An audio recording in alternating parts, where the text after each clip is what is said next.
thank you guys for coming out to see me. I really appreciate it.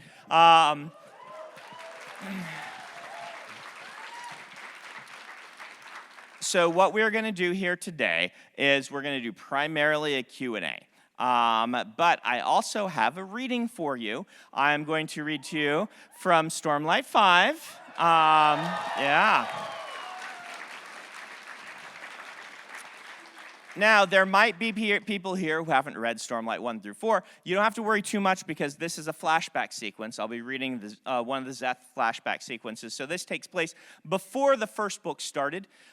This is a handy thing for readings because each book I'm able to read some of these flashbacks, which don't give too many enormous spoilers for the rest of the series. And so you don't have to stress. There won't be major spoilers in there.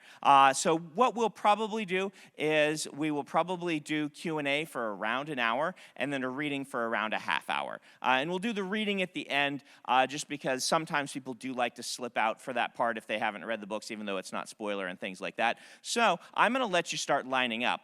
I will warn you, I have long-winded answers to questions. It is an occupational hazard. If you've read my books, you know that long-windedness is kind of a thing. I have a couple requests for you for the questions. Number one is try not to give spoilers of major plot points, right? It's not a spoiler to ask like some magic system question, even though they may not know the magic, but it is a spoiler to ask about someone's character arc or a major plot point. So if you have one of those, I recommend asking me in person at like a signing or something, not over the microphone to spoil the books for other people. The other thing is that I will request that you keep the questions somewhat short and kind of then also keep it to one question per person. We have a lot of people wanting to ask questions, so choose your question wisely, and I will do my best to answer. If I don't want to answer, I might R.A.F.O you. Becky, do you have R.A.F.O cards? Where is Becky?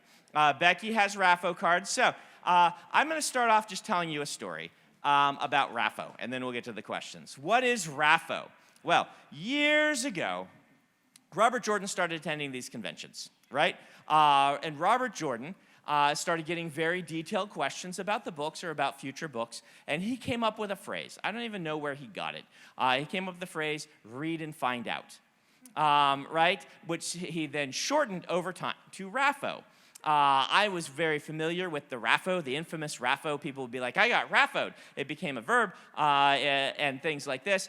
When I took over the Wheel of Time, it was really cool because the first day I went there to meet Harriet, his wife, after he'd passed away, she had something for me. A fan had made a bracelet for Robert Jordan that said R.A.F.O on it in little beads. And she said, I had this, I found this in these things. I am bequeathing to you the R.A.F.O. The physical object that also represents the R.A.F.O. The R.A.F.O is now yours. You are now the bearer of the R.A.F.O. Use it wisely, Brandon. It was almost like, I was getting handed this power. And so I kept the R.A.F.O. And I had little cards printed so that people wouldn't feel so bad if their answer got R.A.F.O'd, because it is kind of curt. You come up with this really cool question. You spend all this time thinking, and then you're like, ask it to me. And I'm like, oh yeah, R.A.F.O. But it has become a mark of pride, and so if you do get R.A.F.O'd, Becky will provide a card for you. She's in the back right over there. You may go get one, and then you have at least your card for me not answering your question, all right? We're going to alternate between these two, and we're going to start over here. Hi. So with White Sand, you've expanded into a more visual medium, but Yes. with a new storyline. There's always, talk of when there will be an adaptation to the screen. Now, when that comes, would you be interested in doing adaptation to the screen or write a new storyline for the Cosmere universe that is just solely either television or movie? So the question is, if I am going to do film or television adaptation, do I want to adapt one of my works or come up with something new for the medium?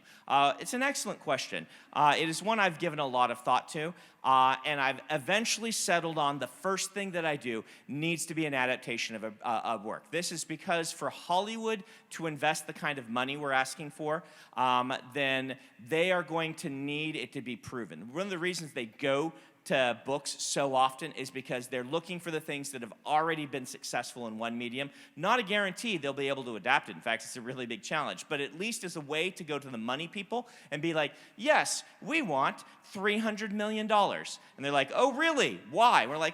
We can be like, well, this thing has sold a lot of copies. It is a proof of concept. I will eventually get into, I think, doing things, if this is successful, that haven't had a book adaptation, but we got to start with a book adaptation. Just the nature of the way the business works. Thank you. Excellent question. Over here. Yes, so my question's more focused on your writing style than a Yes. specific story. We know you have great storylines, we know you have great world building, but I feel like something you do really well is your characters. Each one feels really unique and has super incredible depth to it. How do you go about making a new character and avoiding having them feel flat or just an archetype? Yeah, what a wonderful question. Excellent question. So how do I write my characters without having them come out like a flat character or an archetype or something like this? So it is difficult, right? This is actually one of the things I had more trouble with. If you go back and you read my unpublished works, you will find the characters are more rigid and flat. I came to a few kind of revelations. One is easy and pithy to say, but there's more backstory to it, which in this larger forum with more time I can talk about. I often say, what I realized is to stop writing people to an archetype, start writing them to a motivation. And so an archetype is where you're like, this character is the wise mentor. Therefore, they will do the wise mentor things. And writing to a motivation is saying, this character lost their previous protege to, to being, they delved too far, and their previous protege mimicked them and then got themselves killed, and so they are extra hesitant now to ever do that again, and so it is driving them, right? That's the difference between having a motivation and an archetype. And I started to ask myself, if a character if the character weren't involved in the plot, what would they be doing? What would their life be like? Asking yourself, what are the things they want most? What do they fear most? Why can't they have what they want most? These sort of things become driving forces for a character. Part of the more in-depth answer is also because I am an outliner. I like having a strict, rigid not rigid. I like having an involved outline.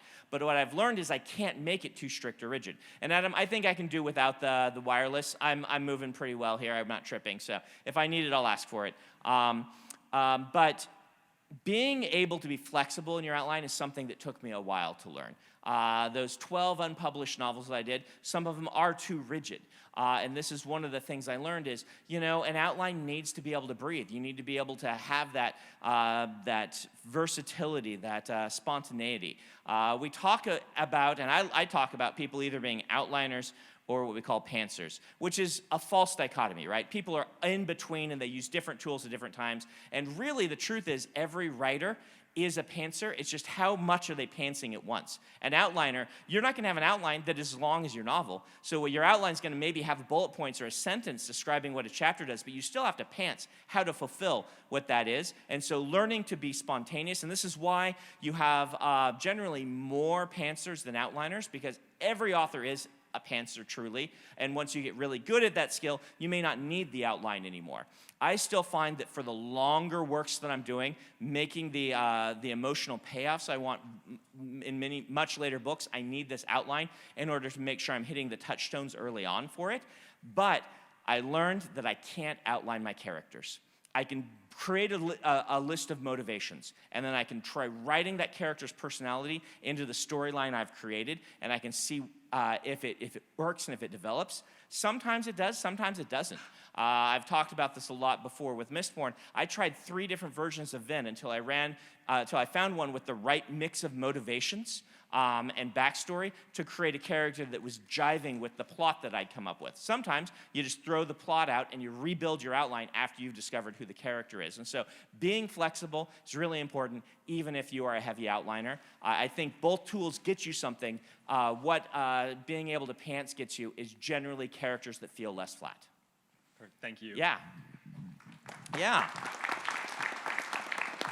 I'm going to grab this water, set it up here. Yeah, go ahead. All right. Bridge 4 for life, by the way. Yeah. But I just wanted to ask, I was at the Wheel of Time panel, and Mr.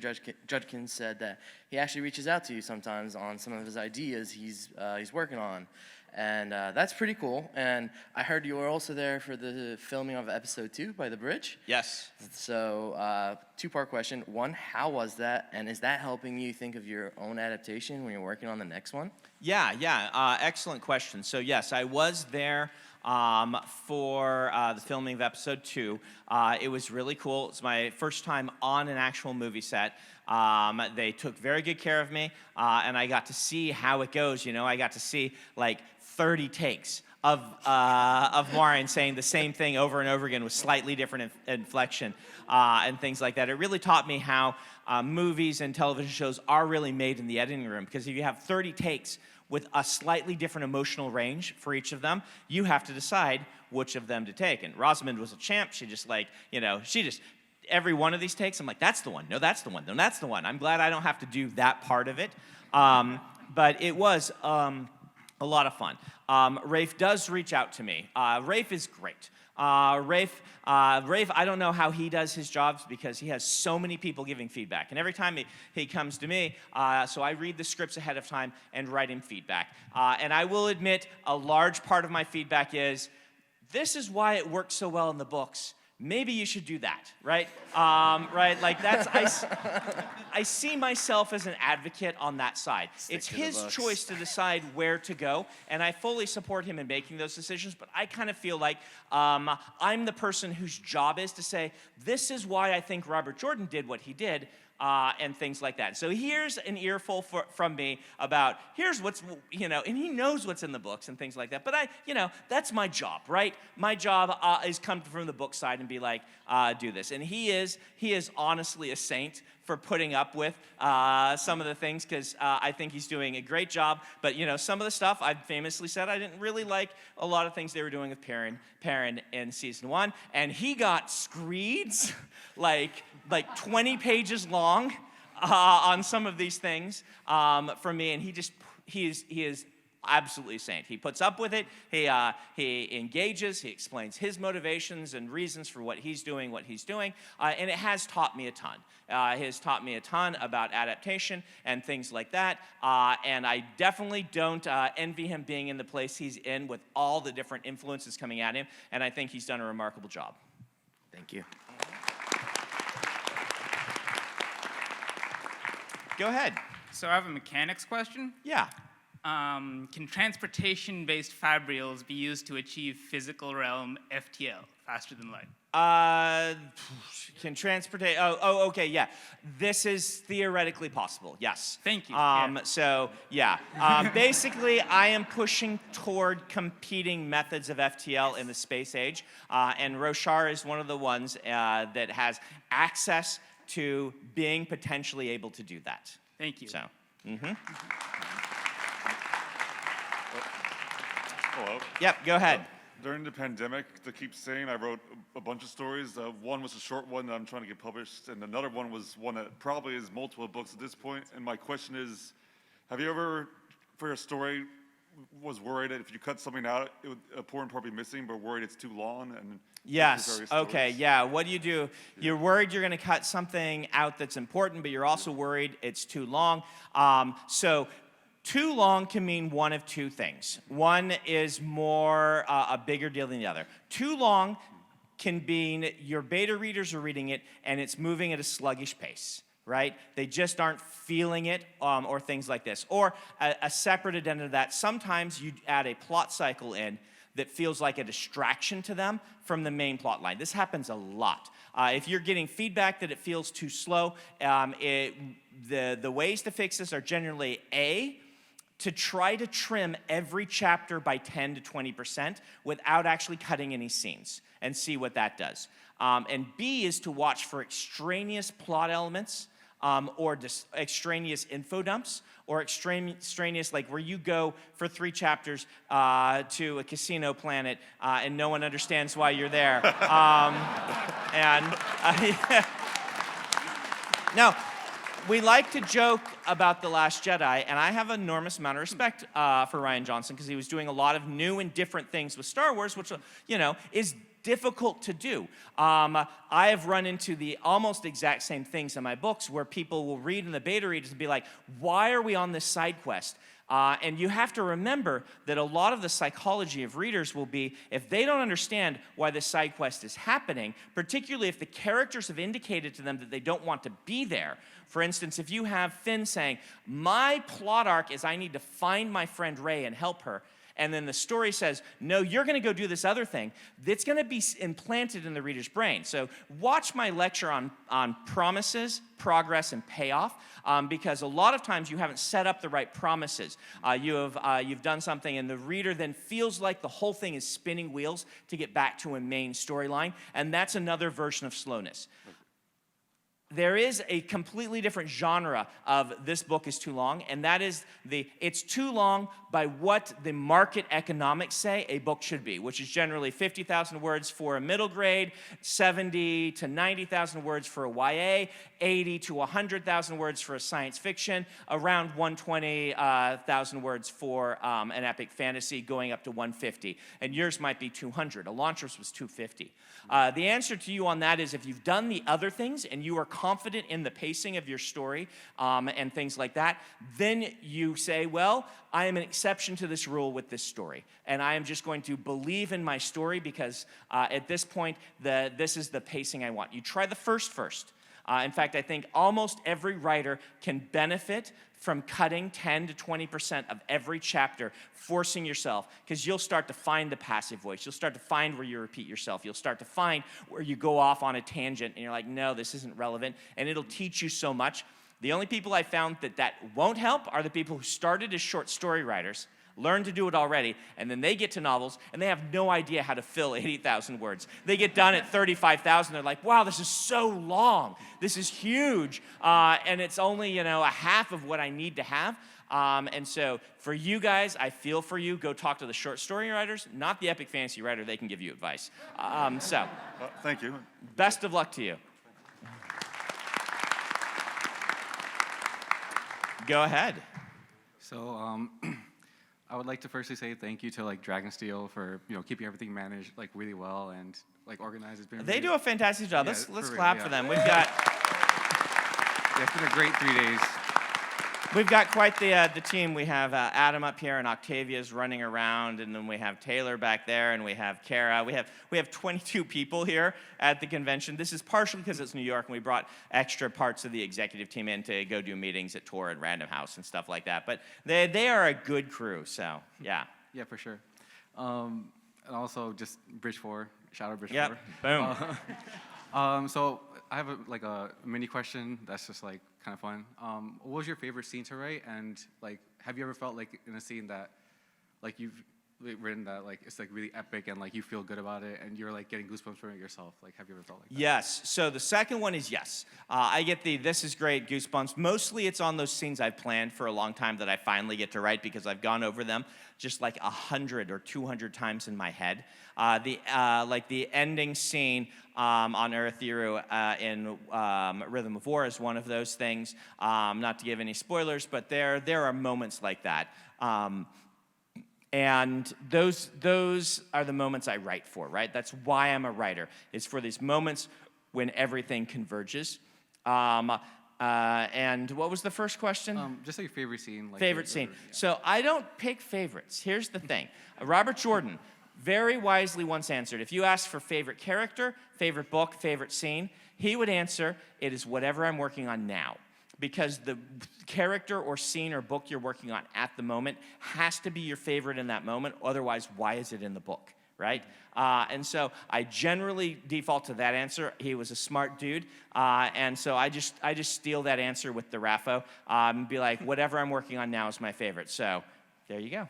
Thank you. Mm-hmm. Go ahead. Hey, Mistborn was one of my favorite endings of all time. Thank you. Ending. I was curious how much of those endings are your outline, or how much of it is like deviation? So how much of my endings? So my endings, I would say, are around 75% outline, 25% deviation. The deviation, though, for me, if I start to deviate, I rebuild the outline, right? So when I say deviation, here's how I work for outlines, if you don't know. I almost always do an outline backward to front, meaning I start with the moments I want to have occur, and then I build up, I build bullet points underneath about how to earn those cool moments, right? And then I organize those into something of an outline, but mostly my outline is still a bunch of emotional moments and the ways to earn them.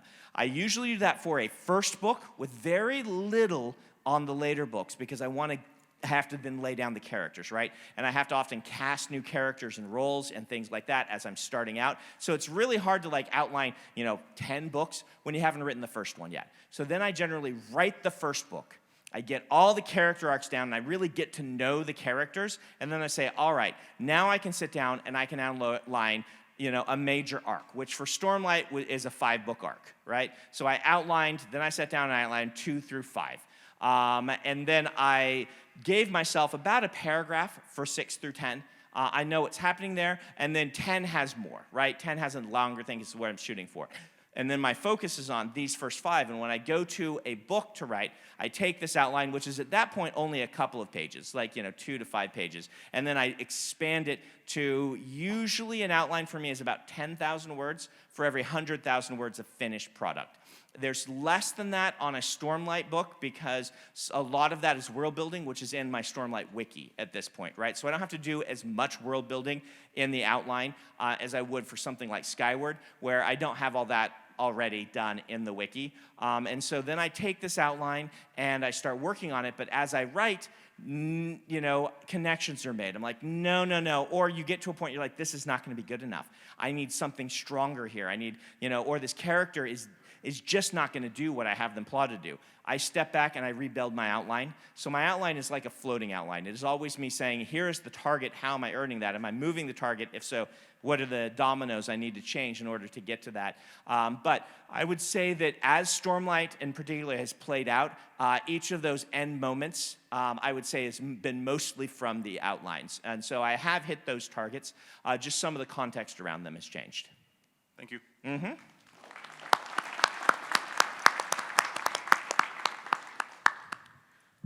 Hi there. I just want to say you've been a massive inspiration to me. Oh, well, thank you.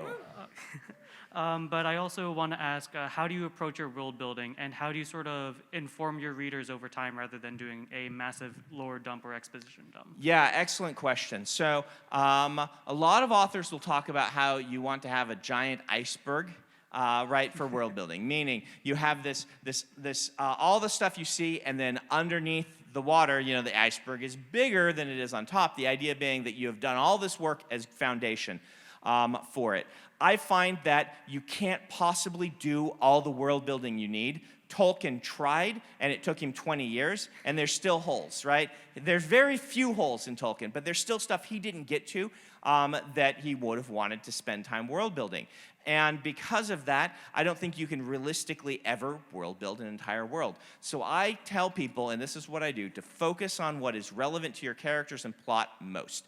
Everything else give kind of a loose sketch to, but what are your characters going to be passionate about? And you might not know this until you start writing. But as a character passion develops, like, as you start to develop someone like Kaladin, who is very informed about field medicine, well, you need to know then the tech level of the medicine, right, and things like that, much more in depth than, say, something like a story where you might have magical healing, where it doesn't really matter, do they have antiseptics? Where do they get their antiseptics? How well do they work, right? Like those sorts of things you can do differently, right? And so I ask myself, what do the characters need? What does the world need? And it depends on how big the series is. I still recommend write that first book first. I do think that's really handy. You do not need all of your world building done when you write your first book. If you are planning a very large series, like the Stormlight Archive, it will behoove you to, after you have that first book, then do a little extra work. building more of that iceberg, so to speak, so that you have some of this foundation so you can layer it in revisions to the first book and then make use of it later. But the death knell for all of this is if you start doing the info dump. And this is kind of what you're asking about.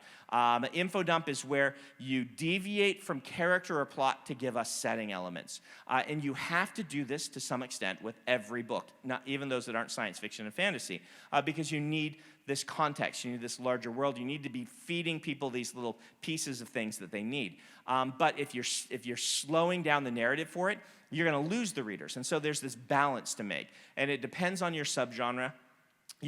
They'll take more in epic fantasy than they will in like a middle grade, contemporary, right? Obviously. But you want to kind of control that and use it. And my best advice to you is do it through the eyes of the characters. If you want to have an excuse to world build something, make the character passionate about it and it relevant to their storyline, and do try to keep it shorter, keep it to their descriptions and the way they see the world. If they see something, they're like, oh, it's really important for whatever reason, the architecture to your world, well, make sure your character is interested. And they'd be like, oh yeah, those archways mean that this is an old, elven village or whatever it is you're doing. Leave it at that, but then it tells us as much about the character as it does about the world. And anytime you can do that, that's when you're doing it right. Tell us as much about the character as you will about the world. All right? Thank you so much. Yes, go ahead. Hi. I've published a couple of science fiction novels myself, mostly small following, but not Awesome. much. My question, Congratulations. thank you. What's your name? Brian Benson. I publish under Bradley Woods as my pen name. Sweet. I have a couple novels I published. But my question is, there's like millions and millions of authors right there. Even if you have a small indie press, they don't really have the resources to handle marketing, getting your name out there. Nobody does anymore. Exactly. Yeah. And so, as someone who's trying to get my books out there read, I have some reviews, some people published in 5 countries kind of thing, Yes. self-published. But how do I actually, get that out Yeah. there on a broader scale? How do How I get do my you get name that out known? there? How do I find Man. myself in the sea of millions of other people like me? Oh, man, you are asking the hardest question in publishing right now. That's why right? I'm asking it. And it's good. I'll try to give you a few tips, but the real answer that I have to give you, which is unfortunate, is you need to be talking to the authors who are breaking in right now, not the ones that already have a following, right? Asking me, I try really hard to watch this so I can advise students and new authors, but really, I am so deeply rooted in when I broke in. And you're going to find this. If you ask authors, how do you break in? Some of them will still tell you, oh, you do this and this and this that worked 20 years ago, right? And so I try very hard not to do that. But at the same time, I can't separate myself from that. So here's what I'm hearing from people who are breaking in right now. So number one is generally, as you have heard many times before, making sure that you're being consistent on your next book is generally the best thing you can do for your career long term. And so you shouldn't stop writing to do publicity unless you are able to be consistent. And consistency depends on your subgenre and if you're indie published or not. Indie publishing generally requires faster book releases than traditional publishing does. That's just the method that they use.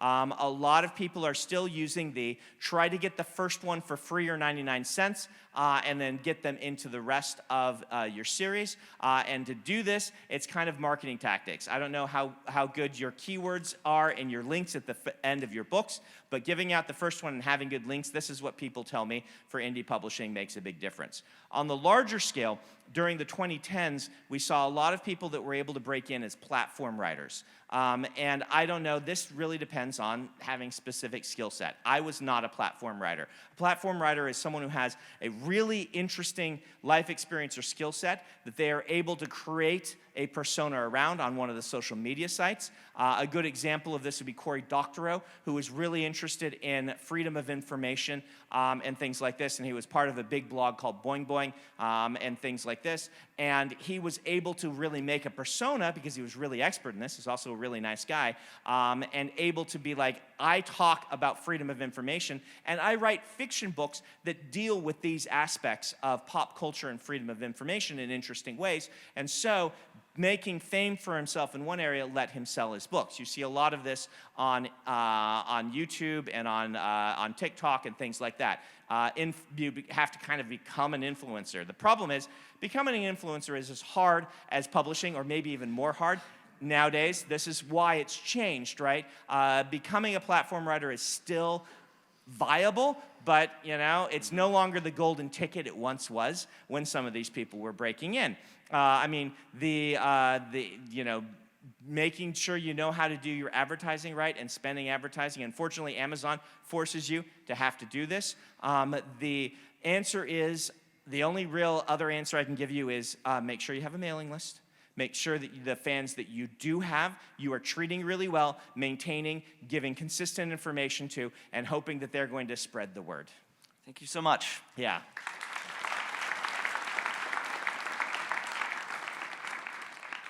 Hello. Would Hi. you like to destroy evil today? I would like to destroy some evil today. Nice so shirt.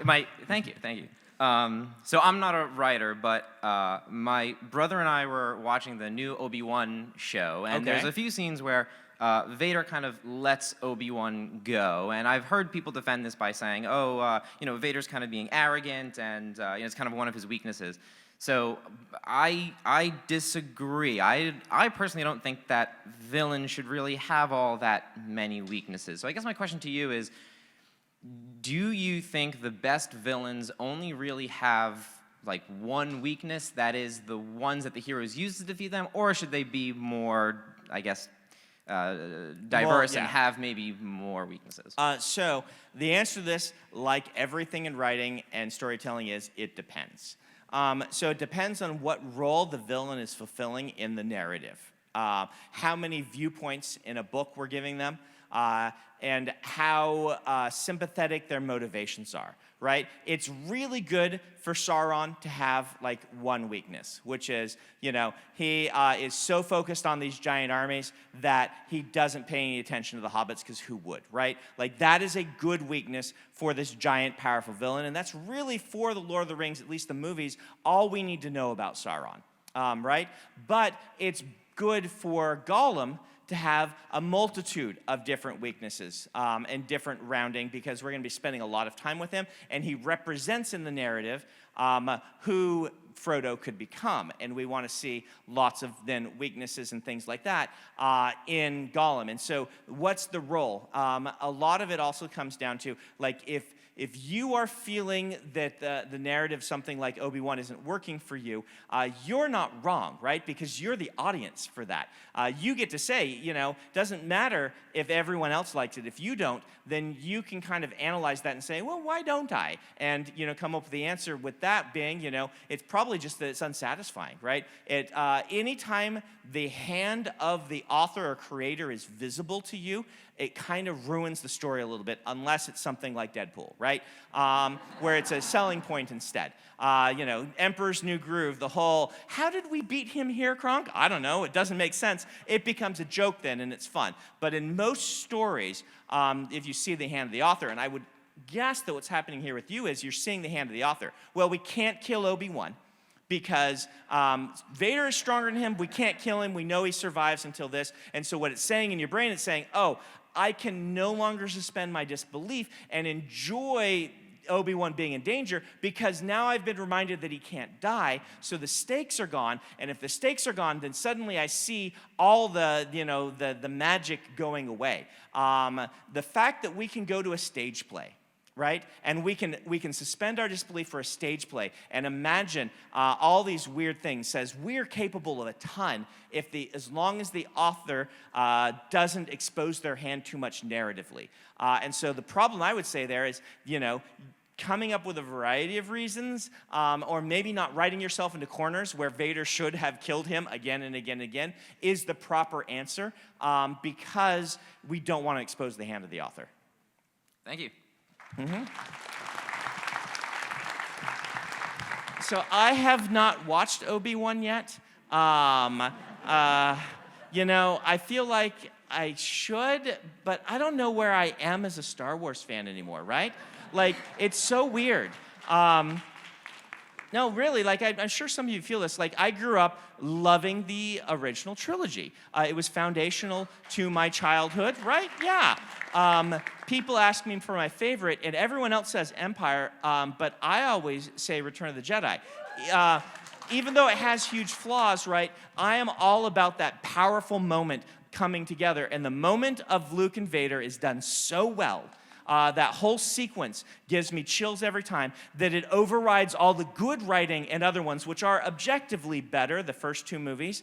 But those moments are powerful enough, and if you know from reading my books, that's the thing that I live for, that one becomes my favorite. But I feel like, spending all those years watching the prequels and being like, these aren't bad, are they? Oh, they kind of are, right? Followed by, we're gonna have this new trilogy, and then it kind of being erratic in its quality across different things. And mostly, I don't blame any of the filmmakers or especially not the actors who did a fantastic job. It just didn't come together for those moments for me, right? I didn't feel like it was building to anything. But then The Mandalorian is really awesome, and so I really enjoyed that. But then, Obi-Wan comes out and I'm like, do I want? There's so many things to watch, and I just ended up watching Arcane instead, right? Yeah. And so, I don't know, maybe I will get to it, maybe I won't. There's a lot of good media now, and so, if something isn't quite working for me, I don't know, isn't it weird that Star Wars is the one where I'm like, that's strange to me. Anyway, go ahead. Hi. Just want to start off by saying that I really, really appreciate and have grown quite attached to the Stormlight archive characters. Oh, well, thank you. I appreciate that. Yeah, and so that takes me to the question. We all know that Stormlight can get quite emotional, and there's a lot of impactful scenes. Were you ever writing and you got affected yourself and you had to take a step back? Right. Have I ever been writing Stormlight and had to take a step back because of the impactful scenes? I have. I am not a very emotional person. I talk about this a lot, but one of the things that can do it to me is fiction. Other people's fiction, like Terry said on our panel before, often affects me more. This is because, it's very natural, because I have a long time to prepare for these things. They're all in the outline, and I am working on them and things like that. But still, that moment where everything comes together, or where, a character has a big moment, or sometimes a sad moment, those will get to me, because it's the result of many, many years of work, usually, but also because I'm very close to the characters. Every character in my books is partially me, partially not me, something I want to explore, and something I bring an expertise to, right? Like, that's how I build characters. Add something that I know really well and something I want to learn really well. And so the answer to you is yes, and I think that's one of the things that makes fiction so great, is because in a lot of ways it's like telepathy, right? What I'm feeling and thinking, I put on this page, and then someone, many miles away, sometimes decades later, reads it and feels that same thing that I was feeling. That's pretty cool, and that's what I love about fiction. Hi, thank you very much. About Yeah. 7 or 8 years ago, my wife and I moved to New York and took very stressful leadership jobs. During that time, for our downtime, we had the Stormlight archive, the first 2 books back then. And both of us independently, while reading it, said to each other, wow, this is like a how-to manual for how to be a great leader, especially in the characters of Kaladin and Dalinar. Was that intentional on your part? Because it really felt like it. And by the way, I was using this in my job all the time. And if so, where in your life or in your experience did you draw these, I think, very insightful leadership skills from? Thank you. I appreciate that. So this was intentional. I talked at length about this 2 days ago on a panel that we'll post on my YouTube channel, so I don't want to go too much in depth, but I'll go in depth in a different way. But the thing I mentioned before is I knew in writing this book that I'm dealing with a monarchy, right? I don't want people to walk out of the Stormlight archive and be like, Brandon says monarchies are awesome, I'm an American. I believe very strongly in the idea of a representational government, right? Epic fantasy tends to deal with time periods where there weren't a lot of representational governments. You'll notice kind of themes in my books pushing toward that and talking about it, but I knew I was going to be dealing with a monarchy, and the honest truth is, monarchies and systems like that make for really convenient narrative structures because you can have the decision power consolidated into the hands of a few people, which allows you to tell a story about people who can get things done, which is dangerous and terrifying at the same time, right? And so I knew that I wanted to be dealing with the nature of leadership so that I could be getting across to the readers these themes of, look, it's not about monarchies being great, but leadership is interesting and powerful, and what makes a good leader and a bad leader is really important to me. The original concept, the very first seed for the Stormlight Archive was for the relationship between Dalinar and Elhokar, where your nephew has inherited the throne, your nephew is a bad king. What do you do as someone who knows they would be a better king? What is your duty to your nation? What is your duty to your family in that situation? You love your nephew, but he's doing a bad job and ignores your advice, right? Do you take over the throne or not, basically? In my original concept, it was like a kid who had inherited, right, and things like that, and the kid was making bad decisions. I realized soon after it was a much better story if it were just a legitimate bad king. And so I felt like in order to tell this story, I really needed to delve into what makes someone a good leader, because if the main arc about Dalinar is my nephew's a bad leader, I think I'd do a better job. I have to be realistically showing what makes a good leader. And so I spent a lot of time reading biographies, studying military structure, and really what I would talk to is, the other day I mentioned Scar from Bridge 4, who is a friend of mine, Ethan Scarstedt, and he is an enlisted man in the military. And I would talk to him and be like, all right, what makes a good leader in your eyes, right? I don't want to know what the lieutenants think is a good leader. I want to know what the sergeant thinks is a good leader. And he would talk to me, and he's in my writing group and give me lots of good feedback. But lots of reading, lots of reading. If any of you are a member of my church, King Benjamin's speech on leadership is influential in me. That's just a chapter in the Book of Mormon that talks about the nature of leadership. Reading all those different things kind of congealed together into my philosophy on what makes a good leader, and hopefully I am right. So. Well, my wife actually led this city through COVID-19. Oh, wow. And she can thank you in some small part for the lessons you helped teach her. So Wow, thank you. that is awesome. Wow.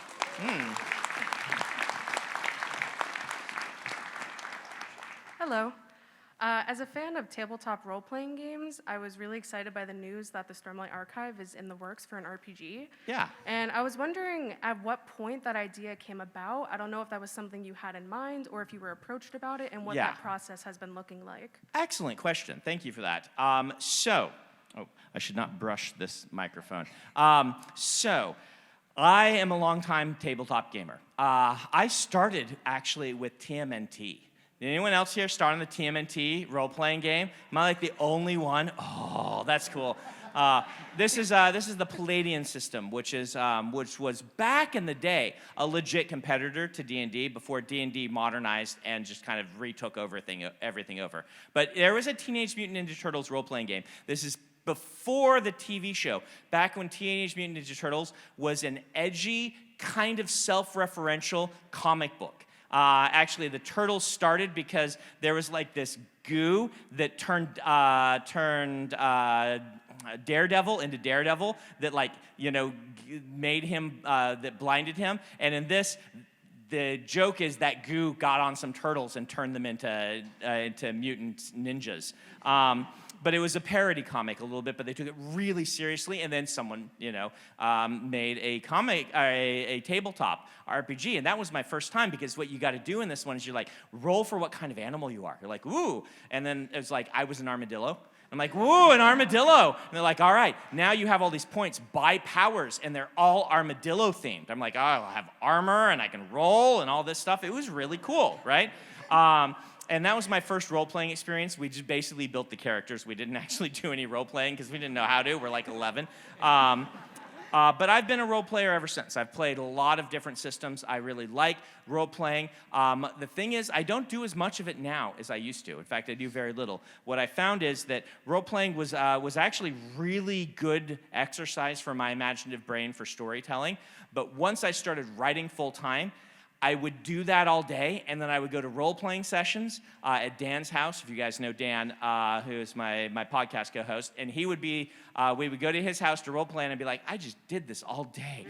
My brain is exhausted, which is why I shifted kind of intentionally my focus to Magic the Gathering, which uses a different part of my brain in order to relax. So I don't role-play as much anymore, but I'm very, very fond of role-playing, and so I've always wanted to do a role-playing system. And so when Crafty came to me about Mistborn, I was just very on board. And in the same way, when we were exploring a partnership with Brotherwise, the first thing I said to them is I want a Stormlight RPG, can we do this? It was this time I was saying to them, they're like, yes, we can do this. We will make it the way you want it to be. So we're going to be spending a few years building that. And my philosophy on role-playing will probably come out quite a bit in the role-playing system.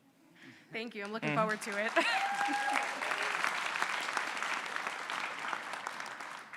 Yeah. Hello. First off, the Stormlight Archive, Mistborn, Elantris, Warbreaker, all have been just really influential books in my life, and I want to say thank you. My pleasure.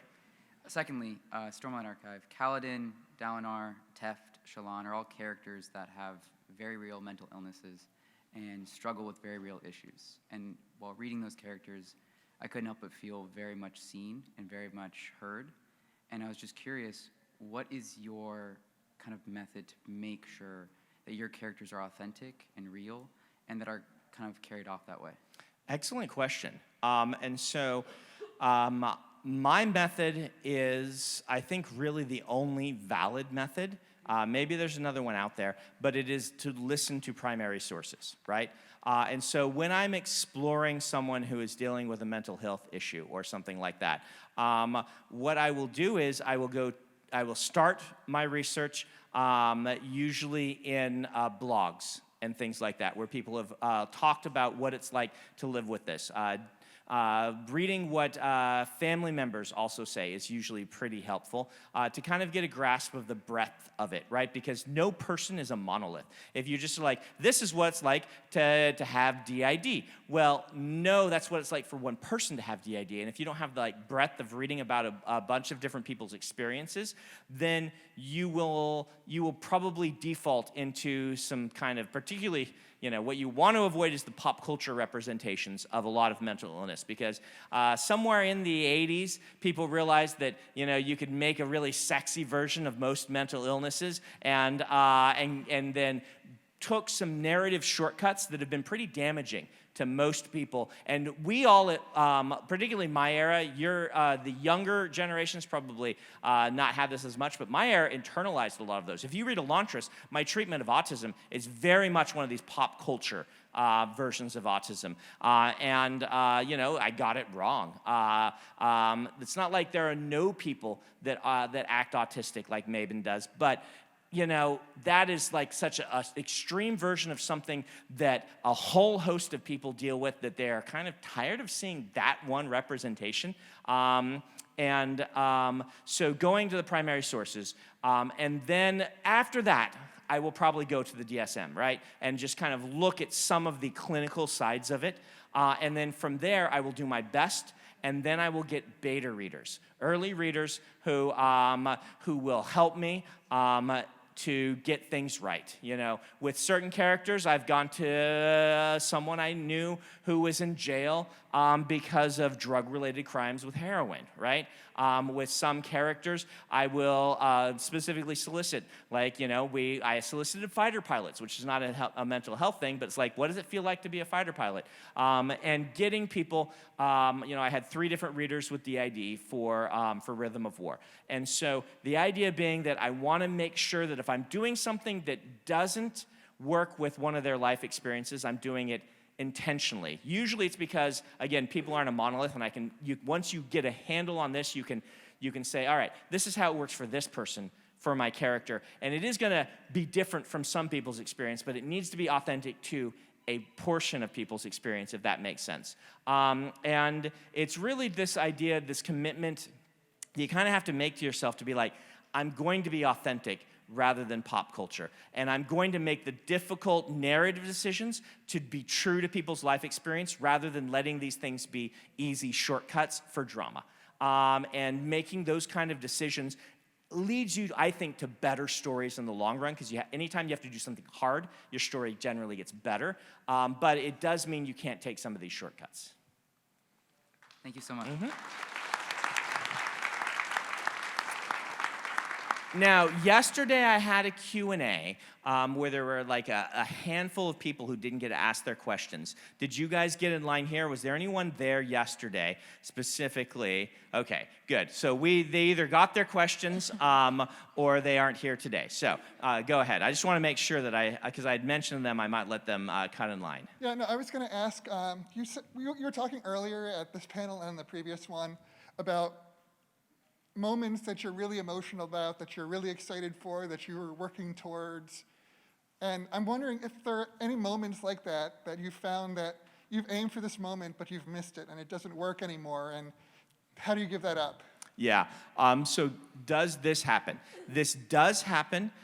It hasn't happened so far in the Stormlight archive. It generally doesn't happen once I'm deep into a series, because by that point I know the characters and the plot arcs really well. Where it generally happens is when I'm trying a new book and I don't know the characters quite as well and I'm writing my way through that first book. Again, it still doesn't happen that often, but once in a while it still does. And when that happens, it's a matter of kind of going back to basics. What were this character's motivations? Why is this not connecting? Why isn't it working with readers? And it usually comes down to a couple of things. Number one, the motivations don't make sense. And if you can make those motivations make sense, then things can come together better. Number two, it's promises are wrong. You have made a promise. You know, we talked about this thing with Canto Bight. I had a similar thing to that in Oathbringer, where I was, to not give spoilers, some characters were going to Shadesmar, a place that was a brand new, interesting place that was pointing towards some really cool events later in the book. And this sequence with my alpha readers just did not land at all. And I realized it was a matter of promises. It was where I sent them into Shademar, the people who were going there, and I said, they need to get to this place. And then secretly, I knew they needed to go somewhere else. So I just kind of had the narrative take them out of their place. And so what happens in the reader's brain when you're doing that is, you've promised me they're going here. They're heading the wrong way. Therefore, this is a side quest. This is not important. I have trouble paying attention until they start pointing toward the goal that you have given them. And in that case, it's a reassess the goal, give it to them up front, and then you start heading toward it, and then people can enjoy the book. It's really frustrating as a reader to feel like you're not making progress. To feel like this sequence isn't doing anything for the story, and that's all generally about the promises. Once in a while, you just have to cut the whole sequence, but sometimes it's about how do I make sure that the promises up front work. And so it's a variety of things that could solve this problem, and each individual one needs to be diagnosed in a different way. Thank you. Mm-hmm. Hey, Brandon, I know you also enjoy playing video games. Which one of your properties would you most like to see in a video game, and which video game do you think would sort of be the best to represent it or for it to emulate in some sense? Right. So I would still probably pick Mistborn. I think it, the scope of Mistborn and the way that the magic works would adapt very well to a video game. For years, do you guys remember the old game Infamous? Yeah, I thought Infamous was a pretty good model for how to do a Mistborn game because there were a lot of movement mechanics, which I love movement mechanics in video games. I like when your character feels fluid and you feel like you're going places, and Infamous just mastered that, right? It took place in one city, and I think a Mistborn story really should take place in one city with lots of interesting architecture and things to visit. I just really like kind of the power set, how it played out in Infamous. So it would be my model. I know a lot of people think Assassin's Creed would be a good model, and I would agree with you in some regards, but it depends on which version of Assassin's Creed you're talking about, because that you say Assassin's Creed, and it's like 7 different games at this point. So. Awesome. Thanks. Yeah. Let's make it happen. Yeah, I want to make it happen. You just have to find $100 million to make those things these days. So, yeah. Hello. I just want to thank you for all these insights into your books, into writing in general. It's great. And on top of that, say I'm sorry for this. It's a little bit more of a superficial question. Oh, that's totally fine. You know, everyone's asked some great questions. I was curious, as far as the Kickstarter that you had done recently. Yes. It went well? Congratulations. But I was curious as far, and I understand you may not have an answer for this question. If there's any plans as far as like production and getting it out to like Barnes & Nobles or just on Amazon? Right. Good question. So this is for the 4 secret projects that we had the Kickstarter early in the year. How can you get these if you weren't part of it? So so here's the plan currently.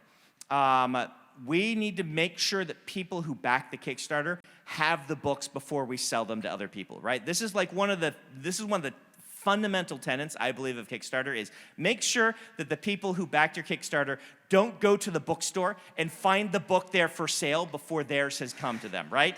Now, we've got a hedge on this because we are going to be sending out the ebook and audiobook day one, right? On January 1st, those who back the Kickstarter will get, if they bought an ebook, everyone gets an ebook if you back the Kickstarter, so you'll get an ebook, and those who wanted an audiobook get the audiobook as well. So I at least know it's in your hands. But we're still gonna wait a few days. I think it's gonna be 10 days. I can't remember. Peter knows what these numbers are, before we release the ebook and the audiobook on other sites. And they will be released on other websites. At that point, we're gonna be shipping out the physical product. Now, the way that today supply chains work, we have been pushing really hard to get these books in by November so we can start boxing them and be ready to ship them out come December. I will keep you all in the loop about what happens then. But we are gonna, and we can't, we have actually 100,000 of these to ship out.